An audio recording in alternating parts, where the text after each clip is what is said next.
বৃহস্পতিবার গভীর রাতে শান্তির বাজারের প্রদীপ দাস স্মৃতি মার্কেটে দুটি দোকানে চুরির ঘটনা ঘটে। যেখানে চুরি হয় সেই দোকানগুলি থানা থেকে ঢিল ছোড়া দূরত্বে অবস্থিত। এই চুরি কাণ্ডে দোকান থেকে মূল্যবান সামগ্রী এবং নগদ অর্থ নিয়ে পালিয়ে যায় নিশি কুটুম্বের দল।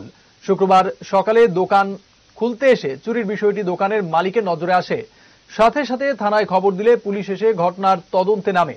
থানা সংলগ্ন এলাকায় চুরি কাণ্ডে পুলিশের ভূমিকা নিয়ে প্রশ্ন উঠতে শুরু করেছে। কবে? কালকে। তো আপনারা কটার সময় দোকান বন্ধ করে গেছেন? আমি তো দোকান বন্ধ করে গেছি 10টার পরে। 10টার পরে কি কি নিছে আপনি দোকান থেকে? এখান থেকে ফ্ল্যাগ নিছে, বিড়ি সিগারেট নিছে, খনি নিছে, 32 প্যাকেট নিছে। এরপরে চোরেরা আইয়াছে, আবার ঠান্ডা ঠান্ডাও খাইছে।